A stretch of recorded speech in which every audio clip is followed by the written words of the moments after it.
둘째로 시므온 곧 시므온 자손의 지파를 위하여 그들의 가족대로 제비를 뽑았으니 그들의 기업은 유다 자손의 기업 중에서라. 그들이 받은 기업은 브엘세바 곧 세바와 몰라다와 하살 수알과 발라와 에셈과 엘돌랏과 부들과 호르마와 시글락과 벳말가봇과 하살 수사와 벳르바옷과 사루헤니니 13성읍이요 또 그 마을들이며 또 아인과 림몬과 에델과 아산이니 4성읍이요 또 그 마을들이며 또 네겝의 라마 곧 바알렛 부엘까지 이 성읍들을 둘러있는 모든 마을들이니 이는 시므온 자손의 지파가 그들의 가족대로 받은 기업이라. 시므온 자손의 이 기업은 유다 자손의 기업 중에서 취하였으니 이는 유다 자손의 분깃이 자기들에게 너무 많으므로 시므온 자손이 자기의 기업을 그들의 기업 중에서 받음이었더라. 셋째로 스불론 자손을 위하여 그들의 가족대로 제비를 뽑았으니 그들의 기업의 경계는 사릿까지이며 서쪽으로 올라가서 마랄라에 이르러 다베셋을 만나 용노암 앞 시내를 만나고 사릿에서부터 동쪽으로 돌아 해 뜨는 쪽을 향하여 기슬롯 다볼의 경계에 이르고 다보라스로 나아가서 야비아로 올라가고 또 거기서부터 동쪽으로 가드 헤벨을 지나 엣가신에 이르고 네아까지 연결된 림몬으로 나아가서 북쪽으로 돌아 한나돈에 이르고 입다엘 골짜기에 이르러 끝이 되며 또 갓닷과 나할랄과 시므론과 이달라와 베들레헴이니 모두 12성읍과 그 마을들이라. 스불론 자손이 그들의 가족대로 받은 기업은 이 성읍들과 그 마을들이었더라. 넷째로 이사갈 곧 이사갈 자손을 위하여 그들의 가족대로 제비를 뽑았으니 그들의 지역은 이스라엘과 그슬롯과 수넴과 하바라임과 시온과 아나하랏과 랍빗과 기시온과 에베스와 레멧과 엔간님과 엔하따와 벳바세스이며 그 경계에는 다볼과 사하수마와 벳세메스에 이르고 그 끝은 요단이니 모두 16성읍과 그 마을들이라. 이사갈 자손 지파가 그 가족대로 받은 기업은 이 성읍들과 그 마을들이었더라. 네. 오늘 본문의 내용을 좀 살펴볼게요. 스불론 지파는요, 분깃이 많은 유다 지파 기업 중에서 그 가족대로 제비를 뽑아 18개 성읍과 마을들을 기업으로 받습니다. 또 스불론 지파는요, 그 가족대로 제비를 뽑아 12성읍과 그 마을들을 기업으로 받습니다. 또 이사갈 지파는 그 가족대로 제비를 뽑아 16개 성읍과 그 마을들을 기업으로 받았다라는 내용이 오늘 본문의 내용입니다. 오늘 이 본문을 통해서 좀 우리가 좀 살펴볼 게 있어요.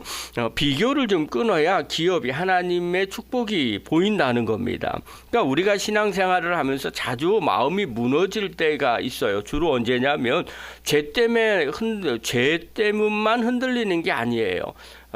우리가 인간이기 때문에 비교하는 것 때문에 흔들릴 때가 좀 많이 있어요. 왜 나는 저 사람보다 뭐 넓지 않지? 또 뭐 내 자리는 왜 이렇게 애매할까? 뭐 또 저 사람은 잘 나가는데 나는 왜 이래? 뭐 이런 그런 비교들 때문에 우리가 좀 많이 마음이 상할 때도 있고요. 믿음이 흔들릴 때가 있어요. 오늘 본문의 내용을 좀 보면요. 하나님이 각 지파에게 기업, 목을 나누어 주시는 기록이에요. 그런데 여기서 우리가 좀 살펴볼 게 특별히 시므온 지파를 살펴볼 필요성이 있는 것 같아요. 시므온 지파는요, 결국 어떻게 되느냐? 나중에 이스라엘 족속으로 흩어져요. 없어져 버려요. 없어져 버리는데 좀 왜 없어져 버리는가 아주 결정적인 문장이 좀 나오는데 그거를 중심으로 좀 살펴볼게요. 9절 한번 봅시다. 9절. 자, 9절 같이 한번 읽겠습니다. 시작. 시므온 자손의 이 기업은 유다 자손의 기업 중에서 취하였으니 이는 유다 자손의 분깃이 자기들에게 너무 많으므로 시므온 자손이 자기의 기업을 그들의 기업 중에서 받았음이니라. 자, 이 말은 뭐냐면요.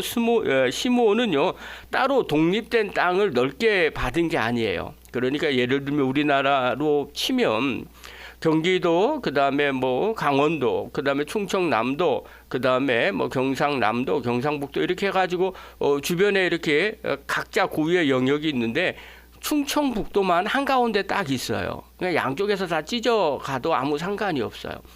그런데 심지어 예를 들면 이제 경기도 같은 경우가 그런 건데 서울이 그래요. 경기도 가운데 서울이 딱 들어가 있어요. 그래서 이 서울이요 약할 때 어떻게 되냐면 경기도한테 집어 삼켜질 수가 있죠. 사방에 포위돼 갖고 그 안에만 섬처럼 딱 돼 있기 때문에 그래요. 근데 이 시므온 지파가 그렇게 됐어요. 유다 지파 안에 있어요. 이유가 뭐냐면 유다 지파가 너무 많으니까 땅을 많이 받은 거예요. 그래서 거기에서 시므온 지파에게 나눠준 거예요. 그러니까 생각이 어떻게 돼요? 시므온 지파 입장에서 생각을 하는 거예요. 유다 지파 안에서 섞여 사는 거예요. 그 한가운데에서 산 거죠. 생각을 해볼 필요 있죠. 왜 우리가 유다 지파 안에서 살아야 돼? 뭐 이런 생각을 할 수 있지 않겠어요? 왜 우리만 울타리가 없지? 왜 그들 안에서 살아야만 할까? 왜 또 우리의 기업은 이렇게 작아? 또 유다 지파는 왜 이렇게 커? 이렇게 생각할 수가 있잖아요. 그런데 이렇게 생각하는 순간에 내가 작아 보이는 이 순간에 문제가 생기기 시작하는 거예요. 그러면 하나님이 그 자리에서 주시는 이 약속, 기업, 이게 목이라고 하는데 이 목, 하나님이 주신 이 선물이 아니라 어떻게 바라봐줘야 돼요? 이게 자기의 처지로 바뀌는 거예요. 우리 처지는 왜 이 모양이야? 이렇게 바라보는 거죠. 그러니까 시므온의 생각이 시므온 지파들이 생각하기에는요. 이거 하나님이 주시는 선물이구나 이렇게 받아들이질 않는 거죠. 하나님 우리에게 주신 몫이다 이렇게 생각이 들지 않는 거예요. 오히려 왜 우리에게만 이렇게 주는가 이렇게 생각을 하는 거죠. 여러분 이게 비교예요. 비교하면요. 이런 일들이 벌어지는 거예요. 나는 작아. 그리고 나는 부족해. 나는 애매해. 뭐 이런 것 때문에 사람들이 무너지기 시작을 합니다. 여러분 비교는요. 이게 작은 자리에 가진 사람만이 있는 게 아니에요. 반대로 생각하면요. 큰 자리에 있는 사람들도 그렇게 생각하지 않겠어요? 비교하는 거예요. 그리고 열등감을 갖지 않고 이들은 오히려 우월감을 가질 수 있어요. 유다 지파도 그럴 수 있다는 거죠. 우리 지파 안에 너무 많으니까 이들에게 좀 떼어준 거야. 이렇게 생각을 하면 당연히 어떤 생각이 들겠어요? 우월감이 들겠죠. 그리고 함부로 하게 되더라는 거예요. 그런데 하나님은요. 이렇게 준 이유가 있어요. 각자 지파에 하나님이 주신 자리라는 거예요. 여러분 이게 사명 아니겠어요? 각자에게 하나님 주신 목이 있다는 거예요. 여러분 이걸 깨달아야만 우리가 비교하지 않고요. 문제 앞에서 넘어지지 않는 사람이 될 수 있다는 거예요. 그래서 하나님 앞에 우리가 분명하게 각자 하나님이 이렇게 주신 이유와 뜻이 있다는 걸 우리가 인정을 해야 됩니다.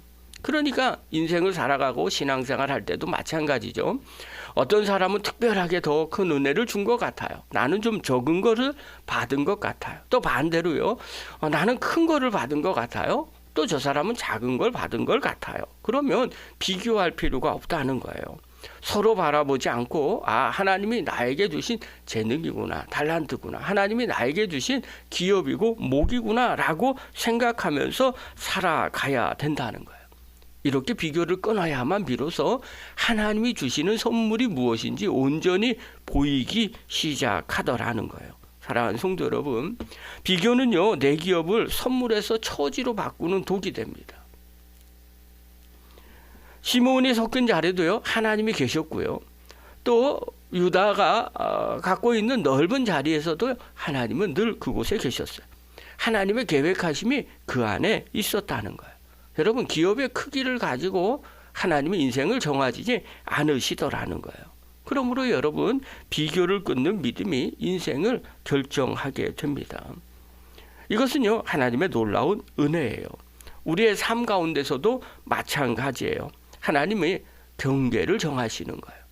사도 바울은요 사도행전 17장에 보면요 바울이 2차 전도 여행 때 아테네 아레오바고에서 설교를 하는 장면이 나옵니다.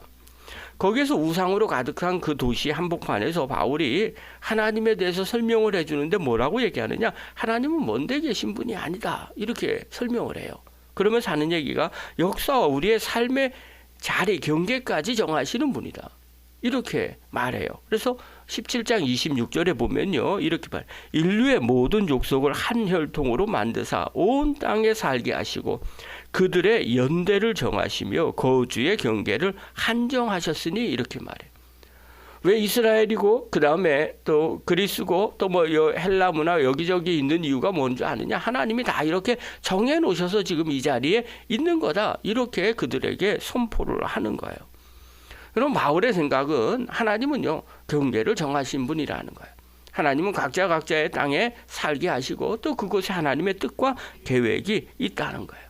그러므로 우리의 삶도 마찬가지예요. 하나님이 우리를 세우시고 만드신 목적이 있다는 거죠. 우리의 삶 가운데서 하나님이 정하신 일들, 하나님이 원하는 그 사명을 감당하기 위해서 하나님이 우리를 부르셨다는 거예요. 그렇기 때문에 다른 사람과 비교해서는 안 된다는 거예요. 이 영적인 눈이 반드시 열려지셔야 됩니다. 우리는요, 자꾸 조건을 보고 비교를 합니다. 그런데 하나님은요, 그 조건을 보지 말라는 거예요. 하나님은 어떤 상황 가운데 있다 할지라도 각자의 몫이 다르기 때문에 최선을 다하면 되는 거죠. 예수님이 제자들에게 가르쳐준 달란트의 비유가 바로 그겁니다. 10달란트를 받았건 5달란트를 받았건 1달란트를 받았건 똑같다는 거예요. 주님 앞에 받은 달란트가 있다면 그것을 최선을 다해서 충성스럽게 사용하는 사람이 되라는 거죠. 청교도 목회자인 예레미야 버로우즈라는 분이 이 만족이라는, 그리스도의 만족이라는 책을 썼어요. 근데 거기에 아주 중요한 정의가 나와요. 그리스도인의 만족은 무엇이냐라고 이야기하면서 상황이 좋아져서 생기는 감정이 아니라, 만족한다라고 할 때 상황이 좋아져서 생기는 감정이 아니라 하나님이 지혜롭게 내 삶을 처분하신다는 믿음 아래 마음이 고요해지는 은혜다, 이렇게 표현했어요. 그러니까 만족이라는 건, 진짜 만족은 주변에 있는 상황이 아니면 조건들이 좋아져서 뭐 마음이 뿌듯해요 하는 이런 만족이 아니라는 거예요. 그냥 하나님이 내 삶을 인도하고 계신다라는 그 믿음 안에서 마음이 고요해지고 평안해지는 그 은혜, 이것이 진짜 하나님 주시는 만족이래요. 그러니까 아무것도 없어도요, 마음에 평안함과 평강이 있는 거예요. 주님 한 분만으로 만족하는 인생이 되더라는 거예요. 사랑하는 성도 여러분, 시몬은요, 섞인 자리에서 얼마든지 불만을 터뜨릴 수 있습니다.